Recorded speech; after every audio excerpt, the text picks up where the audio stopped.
أكذبها وارم باسودا انتباهنا أفورا بوا كباتا قفت الشافس أفر رابوا حجتا هاجر مكانوا كيو هيدفع أكم نرتو من نغاغلة واقعيو إرا نغان واقعيو سنيفاتو نغان واقعيو سنيفاتو نغان أفورا كل سنيفاتو الدور خنا كجرتا نغان سنيفاتو خمني نغا के संन्याते मकाई यीशुसिन कर रुकुता में आतो नगा के संसनीफा देबियो कनाफी कुता अमन दुब्बिसे कना पाउलोसी यरोरा रोमा कनाफ बर्रेसु एरगा कना कल्लेदेतु बर्रेसा वा इमबासुडाफ वा हojjechuudhaaf ibaayina gooftaaf ofirraa waa hojjedhaa afuura gubaa qabaadhaa jedha waa afuura qulqulluu kana yeroo dubbatu waan hojjetamu hundumtuu afuura qulqulluu nalatti hojjetamu akka hin dandeenye namni tokko waldaa kiristaanaa keessatti kiristaanni tokko waa dhimma hin baasa kan jedhu yoo afuurri isaa fayyaa ta'e yoo afuurri isaa haaraa ta'e yoo afuurri isaa dammaqaa ta'e namni tokko bakka waaqayyo isa waametti hojii waaqayyo isa waametti dhimma baasuu danda'a. Afuurri isaa fayyaa miti taanaan afuurri isaa waraanamaa taanaan afurri isaa dhukkubsataa taanaan hoomaa gochuu hin danda'u. Kanaaf Phaawulosi afuura gubaa qabaadhaa jedha. Afuura gubaa inni jedhu kun afuura fayyaa, afuura dammaqaa, afuura waaqayyoon waaqeffatu, afuura waaqayyoon beeku, afuura waaqayyoof hojjetu, afuura waaqayyoof adda ba'e jechuu isaati. Afuura fayyaan inni jedhu kun yookaan afuura gubaan inni jedhu kun yoo akkas ta'e malee hojjechuu hin dandeessan, yoo akkas ta'e malee dhimma baasuu hin dandeessan jedha. Anis kutaa macaafa qulqulluu kana irratti hundaa'ee tan hafuuraan fayyaa ta'uu kan jedhu irratti gabaabsee dubbata. Hafuuraan fayyaa ta'uu namni kamiyyuu hafuuratti fayyaa yoo ta'e wanti isa danqu, wanti isa rakkisu hin jiru. Namni tokko hafuuratti fayyaa taanaan kiristaanni tokko hafuuratti fayyaa taanaan kiristaanni tokko hafuurri isaa dammaqaa taanaan wanti isa danqu, wanta inni hojjechuu hin dandeenye tokko hin jiru. Sababi isaa Phaawulos akkas jedhe hojii gurguddaan biyya sana keessatti ganaa waan hojjetamuuf warra argate sanatti dubbata. Biyyi sun kiristaanota ari'achuutti waan beekamuuf mootiin biyya sana bulchaa jiru mata jabeessa waan ta'eef hafuuratti dammaqaa ta'a, hafuura gubaa qabaadhaa jedheetu isaan kanatti dubbata. Kanaaf obboloota ko hafuura fayyaa, hafuura gubaa, hafuura waaqayyoof adda ba'ee qabaachuutu nurra jira. Waaqayyo nu gargaaru. Yoo akkas ta'e waldaa kiristaanaa keessatti gaafa hojii waaqayyoo hojjennu dammaqoodha, gaafa teenyu dammaqoodha, gaafa faarfannu dammaqoodha, gaafa lallabamu dammaqoodha, gaafa kadhatamu dammaqoodha. Maaltu fayyaa waan ta'eef? Hafuurri fayyaa waan ta'eef. Hafuurri dhukkubsataa taanaan guutummaan qaama namaa dhukkubsataa, waaqeffannaan dhukkubsataadha. Wanti jiru wanti waldaa keessatti ta'u hundumtuu dhukkubsataadha. Gaafa hafuurri madaa'e, gaafa hafuurri dhiphate, gaafa hafuurri toorame waldaan kiristaanaa miidhamtuu yookaan cabduu taate. Kanaaf Phaawulosi hafuuratti fayyaa ta'a jedha. Luqaas 5:34 yookaan 30 immoo hiji kee ibsaadha nageetiiti. Hiji kee fayyaa yoo ta'e dhagni kee fayyaa ta'a jedha. Hiji kee fayyaa miti taanaan garuu dhagni kee maal jedha? Dukkanaadha jedha. Sidii galee waa ija fooniitti inni ilaallu kana miti inni achitti dubbatu. Hiji hafuuraa kee fayyaa yoo ta'e guutummaan jireenya kee fayyaadha. Eenyummaan kee fayyaadha. Deemsi kee fayyaadha. Ilaalchi kee fayyaadha. Adeemsi kee fayyaadha. Dubbannaan kee fayyaadha. Yaadi kee fayyaadha. Yoo maal ta'e yoo iji kee fayyaa ta'e hiji namaa kun iji hafuuraa kun fayyaa taanaan qaamni namaa jireenya namaa kana dukkanni golboobuu hin danda'u yookaan bulchiisa dukkanaa jala namni jiraachuu hin danda'u. Namni bulchiisa dukkanaa jala yoo jiraate yoo jettan gaafa dhagni isaa kun yookaan ija hafuuraa isaa kun jaamaa ta'e, harkuu gaafa dadhabu, gaafa qaqqabataa ta'e, gaafa deeggarsa barbaadu namni ija hafuuraa isaatii jaamaan. Iji hafuuraa keenya fayyaa taanaan, iji hafuuraa keenya fayyaa taanaan dinagdeen keenya, hawaasummaan keenya, jireenyi keenya fayyaadha. maqaa Yesuus Kiristoosiin ganama kana ija fuuraa keessanaaf ayyo. Meeqa keessan ol kaasaa maqaa Yesuusin ija fuuraa keessanaaf ayyo. Ija fuuraa kee fayyaa miti taanaan qaamni kee guutummaan guutuutti dhukkubsataadha nama caafi qulqulluun. Kanaaf ija fuuraa keenya fayyuu qabu. Walitti mutasiniin jedheera namni gaafa ija fuuraa isaa dhukkubsatu tokkoffaa ni dhiibama. Inni isa Waaqayyoos Waaqayyo inni isa silaasiin hojjetuu jedhu darbee nama biraadhaan hojjetu. Isa si wajjin mul'achuudhaaf jedhu dhiiseetu nama kan biraa wajjin dhaqee mul'atu. Yoo yeroo iji kee dhukkubsataa ta'u yeroo iji kiristaanaa dhukkubsataa ta'u yeroo namni waa Waaqayyo nama waamee namni sun iji isaa hagattuunsaa fayyaa ta'uu dhiisu Waaqayyo darbee kan biraa barbaaddata. Waaqayyo si dhiisee hin darbin. Meeqa keessan ol qabaa yaa Waaqayyo jedha. Na dhiiftee hin darbinedha. Nama namni dhiise Waaqayyotu barbaada. Nama Waaqayyo dhiise garuu namni barbaadu hin jiru. Waaqayyo nama dhiifnaan barbaachu hin jiru. Namni nama dhiifnaan garuu Waaqayyotu nama barbaada. Kanaafi macaafa qulqulluu kutaarraa kana keessatti kan arginu dubbisa duraa sana Saamu'eel isa duraa sadii tokko qaamne yoo ilaalle walumaa galasaa Waaqayyo yeroo inni Saa'ol bira darbee Eelii bira darbee dhaqee Saamu'eelii waamu arginu. Eeliin luba mana qulqullummaati. Geggeessaa saba Waaqayyooti. Waaqayyo maaliif Eelii dhiise? Maaliif dhaqee Saamu'eelitti dubbate? Eelii dubbatee maaliif bira darbe? Saamu'eel mucaa olaanaa maaliif kaasu barbaade Waaqayyo? Saamu'eel hafuurri isaa fayyaadha. Eeliin garuu hafuurri isaa waraanamaadha. Ganama kana hafuurri kee haa fayyu. Ameen haleluuyaa. Waaqayyo akkasittiin jedhe Saamu'eel Saamu'eel Saamu'eel jedhe dhaqee. Sababa Eeliin dhiifamee masinitti himu. Eeliin aboo qaba. Ifachuu danda'a, gorsuu danda'a, dheekkamuu danda'a, karaatti deebisuu danda'a. Garuu maal godhe? Yeroo ijoolleessaa iddoo haasaa irratti salphina hojjetan callumadee ilaale. Callumadee ilaale. Hin gorsine, hin dheekkamne, hin ifanne. Ijoolleen Eelii gaafa iddoo haasaa irraa haasaan Waaqayyoof dhiyaatu iddoo haasaa irraa fuudhanii nyaatu. Isa Waaqayyoof dhiyaatu ofii isaaniif godhatan. Warra haasaa dhiyeessuu dhufanii wajjin gammalee jiraachuutti ka'an. Eeliin kana hundumaa hin argamu. Garuu dubbachuu hin dandeenye. Eeliin rakkina ta'uu beeka. Mana Waaqayyoo keessatti rakkina ta'uu beeka. Iddoo haasaa irratti rakkina ta'uu beeka. Ijoolleen isaa maal raawwachaa akka jiran beeka. Garuu dubbachuu hin dandeenye. Hafuura isaatu waraanan. Waamicha isaatu waraanan. Ayyaana sana jirutu waraanan. Kanaaf Waaqayyo bira darbeetu Saamu'eel isa hafuurri isaa fayyaa ilaale. Saamu'eel dhimma baasuu danda'a. Saamu'eel iddoo haasaa kana qajeelchuu danda'a. Saamu'eel iddoo haasaa kana sirreessuu danda'a. Jedhee Waaqayyo Saamu'eelin waan argeef Eelii bira darbeera Saamu'eelin ilaale. Rakkoon meeqa jira mana keenya keessa? Rakkoon meeqa jira waldaa kiristaanaa keessa? Rakkoon meeqa jira obboloota wajjin dhaabanne tajaajilu keessa? Rakkoon meeqa jira amantoota wajjin iddoo tokko hojjennu keessa? Ammoo Waaqayyo isinii kennetti hin gargaaramtan taanaan Waaqayyo isin bira darbee kan biraa ilaala. Kana hin dagatinaa kana macaafa qulqulluu jedha. Ammoo Waaqayyo isinitti kenna.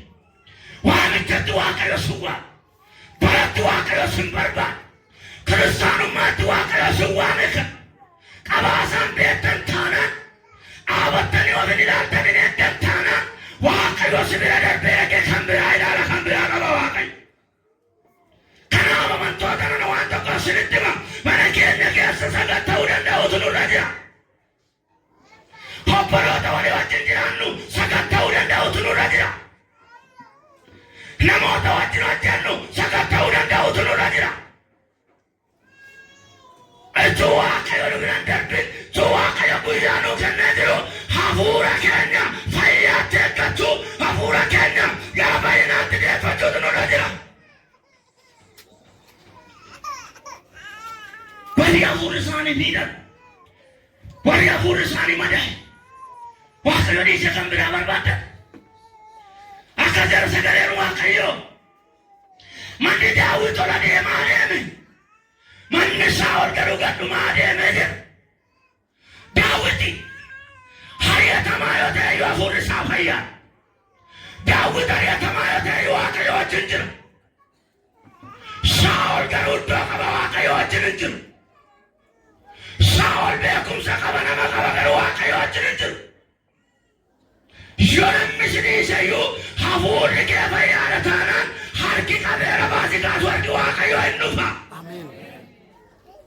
Hafuurri kee fayyaa taanaan danuun namoota yoo si dhiise jajjaboonni jiru jala yoo si dhiisan beektonni jiru jala yoo si dhiisan hafuurri kee fayyaa taanaan cuufaa banee gara kee dhufa inni Waaqayyo Yesuus. Gaafa hafuurri Saa'ol waraanamu Waaqayyo Daawit irra isaa kaawwate. Sababiin isaa warra qabaa hafuurichaa hin beekne qabaa waamicha isaanii hin beekne qabaa kiristaanummaa isaanii hin beekne. Yoo isaan calluma jedhanii Waaqayyo nama qaba. Ameen. Mee ana maleedha. Ana malee. Waaqayyoodha. Waaqayyo. Nama qabaadha. Nama qaba.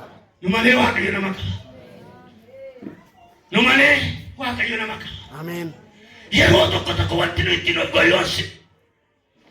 Waldaa sana keessan hin jiru taanaan tajaajila sana keessan hin jiru taanaan waamicha sana keessan hin jiru taanaan ani qabeenya koo waldaa sana keessan jiru taanaan hana malee Waaqayyo waan nama qabutti hin fakkaatu namatti.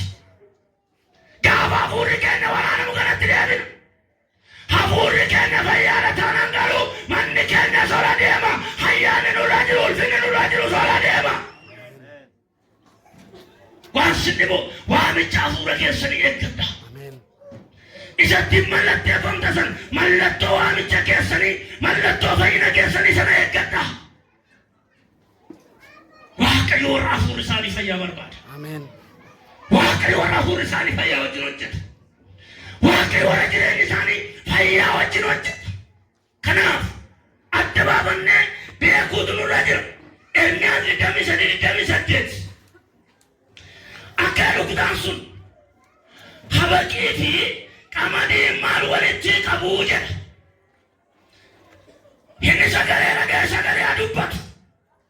Inni abjoote abjuchuma hin jedhee erga dubbatee booddee maal jedha?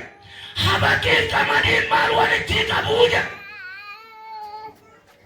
Yerootti hafuurri keenya waraanamuudha. Habaqiidhaa fi midhaan gombisaa tokkotti kan hin galchine. Namoonni waan lamaan sadii keessa jiraatan warra hafuurri isaanii waraaname, warra ayyaanni isaanii waraaname, warra dibanni isaanii waraanameedha. Hafuurri kee fayyaadha taanaan macaafa qulqulluu keessa jiraatta. Ameen. Hafuurri keessan fayyaa yoo ta'e, jireenyi kiristaanummaa keessanii fayyaa yoo ta'e, namni akka macaafa qulqulluun jedhutti deddeebi'a. Namni Waaqayyoon sodaata, namni Waaqayyoof addaan ba'a, namni Waaqayyoon bule, namni Waaqayyoon dhaga'a. Asinnan nabina cinggadau Kristaanummaatti waamamee beeka. Waamichatti waamamee beeka. Ulfinatti waamamee beeka. Jireenyatti waamamee beeka. Iddootti waamamee beeka Kiristaan. Kanaaf inni habaqiidhaaf qamadii maal walitti qabu. Kiristaanni qulqulluu warra Waaqayyo mootummaa isaatti gombisaa isaatti galfachuuf eeggatudha. Midhaan irratti habaqii keessa jiraatti habaqii wajjin gubamuun shaanoon. Midhaanummaa keenya eeggachuutu nurra jira. Kanammoo kan nu eeggannu hafuurri keenya fayyaa yoo ta'e, keessi keenya fayyaa yoo ta'e. Waaqayyo nuun gargaara. Maqaan Waaqayyo haa eebbifamu. Egaa obboloota koo warra hafuurri isaanii miidhame, warra hafuurri isaanii waraaname booddeeraa sagaleetu jira. Maqaa Waaqayyo isaan moggaasitu hin ta'in sagalee addaatu dudduuba isaanii dhaggeeffate. Dhaga'am. Hakeene Saamu'eel Saa'ol maanni sagalee si dudduubaa dhaga'u, maanni sagalee si booddeeraa dhaga'u. Waaqayyo kan sitti mee hamaani koo dalagii balleessi kottuun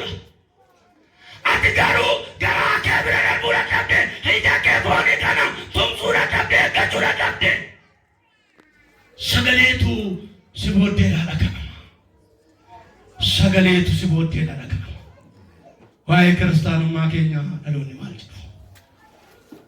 Dhaloonni naannoo keenya jira waa'ee kiristaanummaa keenya maal jedhu? Dhaloonni mana keenya nu wajjin jiran waa'ee kiristaanummaa keenya maal jedhu? Dhaloonni nu gidduu oolu waa'ee kiristaanummaa keenya maal jedhu? Saawwan rakkinni isaanii guddaan akkas godhe gaafuma dhaqee maal qoota rukute baay'ee isaanii miidhu warra ijatti tola walitti qabachuutti ka'e. Walitti naqamee miti ergaa Waaqayyo. Waan raawwattee balleessuun sirra jiru raawwadhu balleessi. Hafuurri kee fayyaadha yoo ta'e hafuurri keessan fayyaadha yoo ta'e keessi keessan fayyaadha yoo ta'e lapheen keessan fayyaadha yoo ta'e isa sagalee dhageessisu biraan hambisuu dandeessu. Ameen. Saamu'eeli itti ba'ee Saa'olin himate. Dursaba Waaqayyoo horii geggeessanis warra hafuurri isaanii fayyaati. Sabnis kan dhaga'u warra hafuurri isaanii fayyaadha. Saa'oliin nan tuffadhe. Nama akka garaa koo sanyii ishee keessaa naman qaba. Akeeti sanyii ishee keessaa Daawitin dibiinaa Moosis mana Israa'el irratti. Saa'ol haalatti mijatee hafuurri Saa'olaa naman Daawit immoo hoolaa tiksaa baraa keessatti hafuurri isaa fayyaadha. Ana waan tokkoof isinitti himu. Hedduu isin jirtan mijataa ta'uu baatu. Hafuurri keessan fayyaa taanaan argi Waaqayyo isinirra jira. Ija Waaqayyo isinirra jira. Inni guddaan hafuurri keessan fayyaa ta'uudha. Namni hafuurri isaa fayyaa hin yaadda'u hin dhiphatu. Gaaffii garaa garaa keessan galu sodaa garaa garaa keessan galu isa sodaachisuu beeku Yesuus irra jira waan ta'eef. Kanaaf ganama kana ergaan isinitti dubbadhu fayyummaa hafuura keessanii eeggadha. Fayyummaa hafuura keessanii. Dhibee kan biraa yoo jiraate mana yaalaa dhattanii yaalamtu. Dhibee fooniitti fayyuun hin danda'amu. Manni yaalaa dhibee hafuuraatti nama fayyuus hin jiru. Kanaaf dhibee hafuuraatti fayyuudhaaf harka Waaqayyoo irratti of gatuutu nurra jira. Mana Waaqayyootti of gatuutu nurra jira. Miilla Waaqayyoo jalatti of gatuu danda'uutu nurra jira. Kanaaf hafuura keessan fayyaa ta'uu isaa eeggadhaa. Dhukkubsata akka hin taane. Warri hafuurri isaanii fayyaa ta'e dhugaatti mootummaa Waaqayyoo lallabu. Hafuurri isaanii fayyaa taanaan hojii ergamoota 4:8 Phexros gaafa hafuurri isaa fayye yeroo tokkicha dhaabatee dubbatee akka lubbuu 3,000 yeroo tokkicha mootummaa Waaqayyootti deebise. Kaleessa Phexros baqataadha ganaadha. Hafuura isaatu fayyaa miti. Hafuurri keenya fayyaa miti taanaan Kiristoos hin galu. Rakkina xinnoo bira darbuu dadhabne salphina xinnoo bira darbuu dadhabneetu Kiristoos kana dhiibna. Hafuurri keenya fayyaadha taanaan garuu mootota dura dhaabannee waa'ee mootummaa Waaqayyoo dubbanna. Mootota dura dhaabatee gurguddoota biyyaa dura dhaabateetu hafuurri isa fayyaa waan ta'eef waa'ee mootummaa Waaqayyoo dubbatee battalanii tokkicha dubbate lubbuu 3,000 gara mootummaa Waaqayyootti deebi'an. Kaleessa immoo Kiristoosin hin beekochaa ture. Hafuura isaatu miidhamaadha, hafuura isaatu cabaadha, hafuura isaatu diigamaadha. Kiristoos ati jettu kana iyyuu hin beeku. Yeroo sadii akka inni gane sagaleen Waaqayyoon dubbata. Hafuura bulee hafuura dhaabbata hafuura fayyaa qabnu taanaan hiriyaa baay'eetu Kiristoosin nu garsiisaa oola. Hafuura fayyaa qabnu taanaan naannootti sochoone Waaqayyo irratti dubbachaa oola Waaqayyoon ni isaa oola.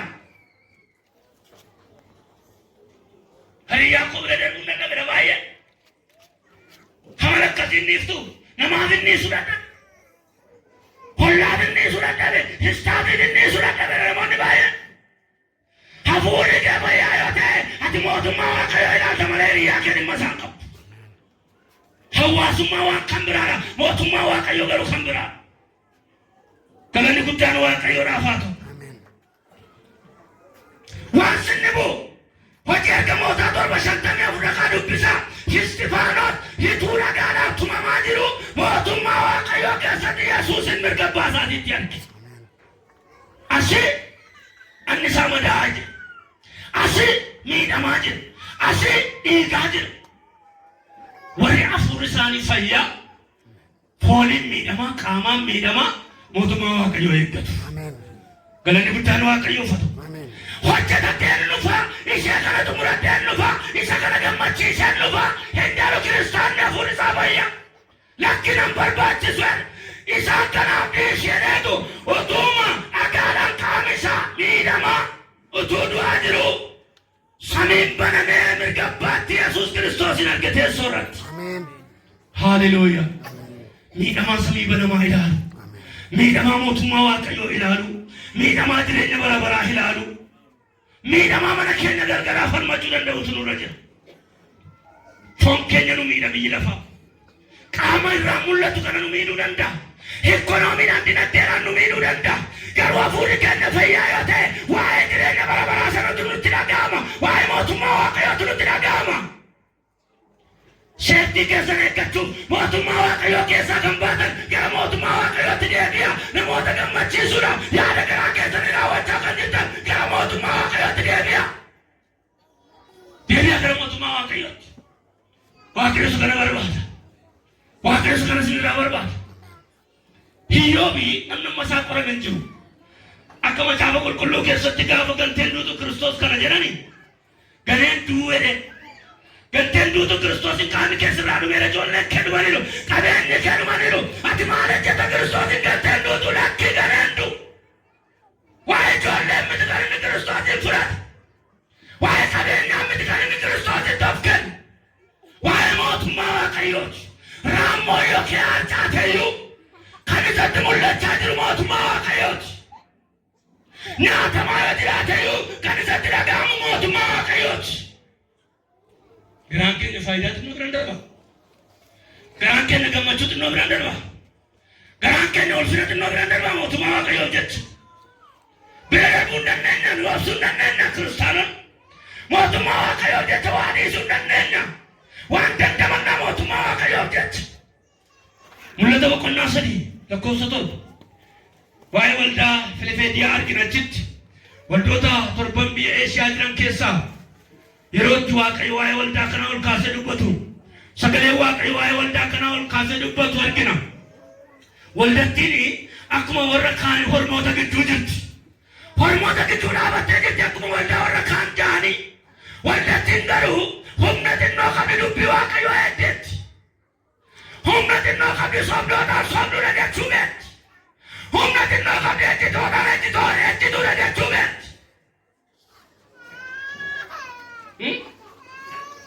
Humna xinnoo qabdi.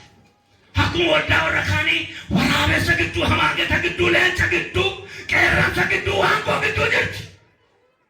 Garuu kan isheen eegaa jirtu mootummaa waaqayyooti. Kan isheen dhaggeeffataa jirtu mootummaa waaqayyooti. Akka jedhe waaqayyo humna xinnoo qabda garuu dubbii koo eegdeetta. Kanaafan immoo balbala eenyu cufuu hin dandeenye banuu hin dandeenye banee sitti kenneera. Ameen.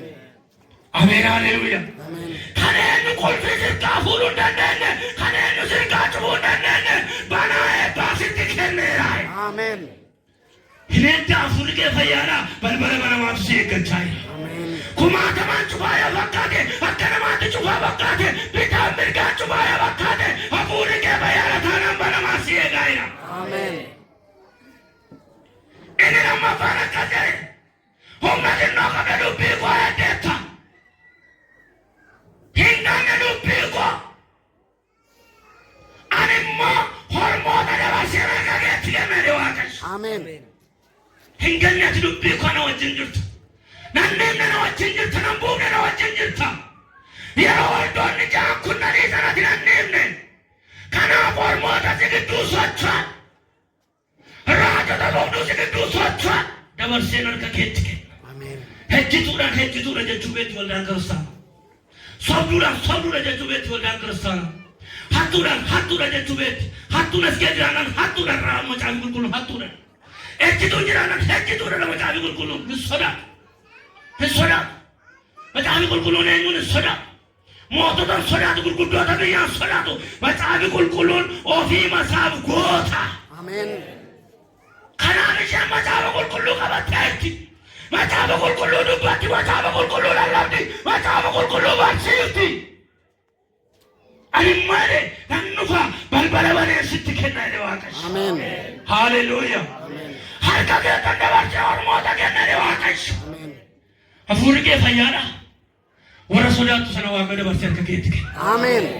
afuri ke fayyatana afuri ke fayyana waaqayyo balbala banama afura ke duraka አሜን afuri ke fayyatana gonfa qabda hakaze hanimmo gonfa si bidanu farisa sadafa አሜን wallati sana gonfa qabda gabanu gonfa qabda gonfa si bidanu fai አሜን ati fayyatana gonfa qabda አሜን biya lafatu faju dandeesse tatanan taayitaatu faju dandeesse tatanan hitti gaabanu margate dirgate dhaloota miitu taanaan gonfoo qabda አሜን mee aniidha አኒ gaafa yesuus dhufu gaafa yesuus gonfoon qabeedha gonfoon qaba eeggadhaa garaa keessan eeggadhaa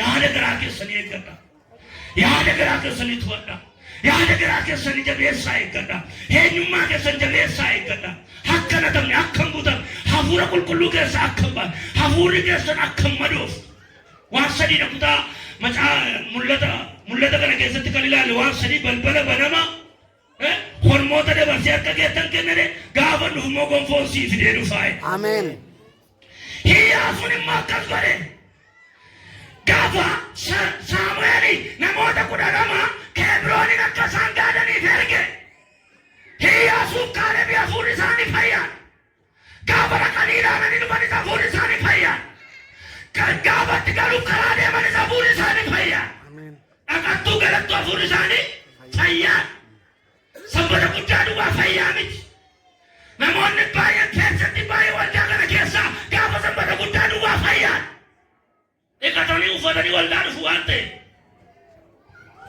si arga waaqayyo baay'ee namoota hin arga waaqayyo hejjitoonni jiraachuu danda'u hattoonni jiraachuu danda'u sobdoonni jiraachuu danda'u waaqayyo hafuura kee fayyaatti naa eegisiin jedha naa deebisiin jedha waaqayyo dhiisisiin jedha waaqayyo dhiisisiin jedha waaqayyo gonfoon abdaan dhiisi balbala banamaan abdaan dhiisi አሜን dhiisin booji'amtaana waaqayyo gaafa dhaqan isa fuudhi isaanii fayyaa gaafa galan isa fuudhi isaa fayyaa kanaafi hiyyaasuun dulluma keessa Kebrooniin dhaale አሜን hafuurri kee fayyaa taanaan umurii wanti si daangessu jiru አሜን waan dhaalu sirra jiru hin dhaalta hafuurri kee fayyaa taanaan waan dhaalu sirra jiru hin dhaalta waan bira ga'uun sirra jiru bira hin geessa hafuurri kee fayyaa ta'u hafuurri kee dhukkubsataan ta'in malee dulluma isaa keessa ka'e hanis humni koo akkuma isa kanaan dura waggaa 40 dhaala koo naaf kenneera yaasu dhaala koo naaf kenne humni koo ammayyuu akkuma sana jira